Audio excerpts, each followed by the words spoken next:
ধর্ম এবং রাজনীতিকে ক্রীড়ার ক্ষেত্রে এনে সেটিকে যে কি এক জঘন্য অবস্থার মধ্যে নিয়ে এসেছে তার আরও একটি নিকৃষ্ট উদাহরণ তৈরি হয়ে গেল এবারের টি-20 ক্রিকেট বিশ্বকাপের টুর্নামেন্ট আয়োজনের ক্ষেত্রে ভারতের যেই নৈতিক স্খলন, রাজনৈতিক স্খলন এবং ধর্মীয় যেই নিকৃষ্ট উন্মাদনার বহিঃপ্রকাশ ঘটল তার মধ্যে দিয়ে। এর শুরু করেছিল আমাদের এই মুহূর্তে দেশের সেরা খেলোয়াড় মুস্তাফিজুর রহমানকে আইপিএলে কেকেআর থেকে অর্থাৎ কলকাতা নাইট রাইডার্স থেকে বাদ দেওয়ার জন্য রাজনৈতিক সরকারের নির্দেশনা বাস্তবায়ন করতে যেয়ে সেখানে তারা বলেছে যে মুস্তাফিজকে নিলেই কলকাতা নাইট রাইডার্সের খেলাগুলো বিঘ্ন ঘটতে পারে, দর্শকরা নিরাপত্তার বিঘ্ন ঘটাতে পারে। সেই অজুহাতে ভারতীয় সরকার নির্দেশ দিয়েছে ক্রিকেট বোর্ডকে যে তুমি তোমার কেকেআরকে বলো যেন তারা মুস্তাফিজকে বাদ দেয়। মুস্তাফিজকে বাদ দিয়ে দেওয়া হলো। তো এই এক মুস্তাফিজকে যখন তারা নিরাপত্তা দিতে পারছে না, সেই ক্ষেত্রে আমাদের পুরো ক্রিকেট টিম, ক্রিকেট সংশ্লিষ্ট কর্মকর্তা, তারপরে সংবাদকর্মী এবং সমর্থক যারা যাবেন টি-20 বিশ্বকাপ দেখার জন্য, এই এতগুলো মানুষের নিরাপত্তা কিভাবে দিবে? সেই কলকাতায় ইডেন গার্ডেন্সই তো খেলা হবে, যার জন্য নাইট রাইডার্স থেকে মুস্তাফিজকে বাদ দেওয়া হলো। তো সেই মাঠে আমাদের দলটা কিভাবে যে খেলবে, এই নিরাপত্তা কিভাবে দিবে? সেই দৃষ্টিভঙ্গি থেকে বাংলাদেশ সরকার স্বাভাবিকভাবে আমার দেশের মানুষের নিরাপত্তাই তো সবার আগে ভাবতে হবে, সিদ্ধান্ত দিয়েছে যে তাহলে আমরা আর ভারতে যেহেতু আমাদের নিরাপত্তা ঝুঁকি রয়েছে এবং সেটা ভারতীয় সরকারই স্পষ্ট করে দিয়েছে মুস্তাফিজকে বাদ দেওয়ার মধ্যে দিয়ে, তাহলে এরকম একটা নিরাপত্তা ঝুঁকিতে আমাদের পুরো টিম এবং সমর্থক এবং অন্যান্য মানুষগুলোকে আমরা ঝুঁকিতে ফেলতে পারি না। বরঞ্চ যেহেতু টুর্নামেন্টটা দুটি দেশে হচ্ছে, ভারত এবং শ্রীলঙ্কা মিলিয়ে, আমাদের খেলাগুলোকে আইসিসি যেন শ্রীলঙ্কাতে ট্রান্সফার করে, তাহলে আমরা নির্বিঘ্নেই খেলতে পারবো, আমাদের নিরাপত্তা ঝুঁকি সেখানে থাকবে না। সেখানে আইসিসি এখন পর্যন্ত বিষয়টিকে ঝুলিয়ে রেখেছে, সিদ্ধান্ত দিতে এখন পর্যন্ত তারা পারেনি। তার সাথে এবার আরও নোংরাভাবে যুক্ত হয়ে গেল আরও অনেকগুলো এবারের টুর্নামেন্টে অংশগ্রহণ করা দেশের নাম। সেখানে রয়েছে আমেরিকা, সেখানে রয়েছে কানাডা, সেখানে রয়েছে ইটালি, সেখানে রয়েছে আরব আমিরাত, সেখানে রয়েছে ওমান।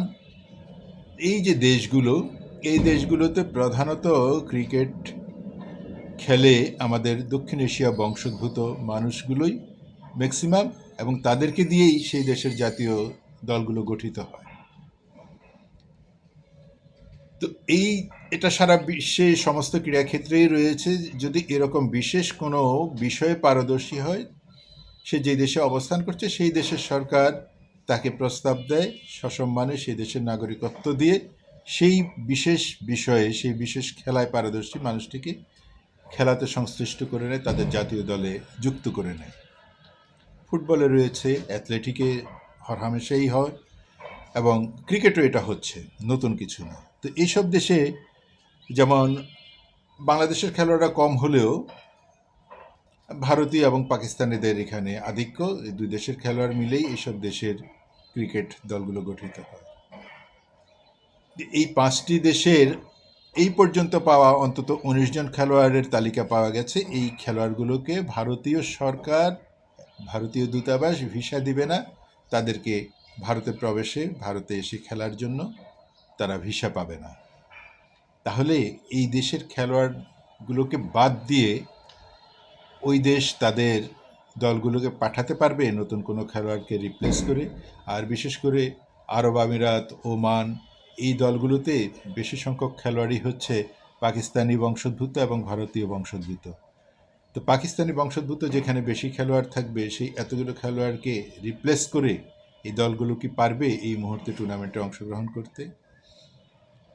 এটা কোন ধরনের রাজনীতি হলো, কোন ধরনের ক্রিকেট আমরা দেখতে পাচ্ছি, যেখানে খেলার মাধ্যমে একটি ভ্রাতৃত্বের বার্তা দেয়া হয়, ভালোবাসার বার্তা দেওয়া হয়, বন্ধুত্বের বার্তা দেওয়া হয়। দুই দেশ যুদ্ধ করছে, এমনও দেশকেই ক্রীড়াক্ষেত্রে তাদেরকে একত্রিত করার চেষ্টা হয়েছে, এরকম বহু নজির আমরা দেখেছি। দুই দেশ তারা ক্রীড়াক্ষেত্রে তারা মাঠে নেমেছে, মুখোমুখি হয়েছে, সেখানে তারা হাত মিলিয়েছে, কোলাকুলি করেছে, এক ধরনের ভালোবাসার বহিঃপ্রকাশ ঘটেছে, আন্তরিকতার বহিঃপ্রকাশ ঘটেছে। কিন্তু এবার ভারত শ্রীলঙ্কা মিলে যেই টি-20 বিশ্বকাপ আয়োজন করছে, তার মধ্যে ভারতীয় অংশে যেই নোংরা রাজনীতির বহিঃপ্রকাশ ঘটল, ধর্মকে একত্রিত করে, রাজনীতিকে একত্রিত করে, ক্রীড়াকে যেভাবে পিছনে ফেলে দেয়া হলো, ক্রীড়াকে যে কলঙ্কিত করা হলো, ক্রীড়ার গায়ে যেই কালিমা লিপন করা হলো, এটা ক্রিকেট ইতিহাসে বহুদিন সমালোচিত হবে, নিন্দিত হবে। আমরা শুধুমাত্র বর্ণ বৈষম্যের জন্য সাউথ আফ্রিকায় বহু বছর ক্রিকেট নিষিদ্ধ রেখেছি, ক্রিকেট খেলতে যায়নি। সেই সাউথ আফ্রিকা বর্ণবৈষম্য থেকে বেরিয়ে এসে বিশ্ব ক্রিকেটে এখন অবদান রাখছে। কিন্তু ভারত যেই বৈষম্যের তৈরি করলো, রাজনৈতিক বৈষম্যের তৈরি করলো এবং ধর্মীয় বৈষম্যের তৈরি করলো, এখন ভারত কিভাবে বিশ্ব ক্রিকেটে নিজেদেরকে একটি সুন্দর এবং নৈতিক রাষ্ট্র হিসেবে নিজেদেরকে প্রতিষ্ঠিত করবে, ক্রিকেট বিশ্বতা ইতিমধ্যে তাদের এই নোংরা কুৎসিত দিকগুলো দেখে ফেলেছে। আইসিসির নেতৃত্বে রয়েছে ভারতের একজন মানুষ, উনি এটাকে ভারতীয় ক্রিকেট বোর্ডের দৃষ্টিভঙ্গি থেকে দেখার চেষ্টা করছেন। এটি যে সারা পৃথিবীর ক্রিকেট বোর্ড এবং সারা পৃথিবীর মানুষকে ক্রিকেটের সাথে যুক্ত করার জন্য তার ভূমিকা রাখতে হবে, এটি উনি ভুলে যাচ্ছেন বারবার। কেন ভারত সেই খেলোয়াড়দেরকে ভিসা দিচ্ছে না, কেন মুস্তাফিজকে এইভাবে একটি ঘরোয়া টুর্নামেন্ট থেকে রাজনৈতিক সরকারের নির্দেশে সরিয়ে দিতে বাধ্য হবে ক্রিকেট বোর্ড, এই প্রশ্নগুলো আইসিসি করছে না। তারাও হয়ে যাচ্ছে ভারতীয় সরকারের মুখপাত্র, ভারত যা বলছে, ভারতীয় সরকার যা বলছে, সেই দৃষ্টিভঙ্গি থেকেই তারা কাজগুলো করছে। এতে আরও একবার ক্রীড়াঙ্গনে রাজনীতি এবং ধর্মের যে অবমাননা হলো এবং ক্রীড়াকে যেভাবে নোংরা রাজনীতির সাথে যুক্ত করা হলো, ভারত এ নিয়ে নিশ্চয়ই বহুকাল মানুষের কাছে কলঙ্কের এক ইতিহাস হয়ে থাকবে।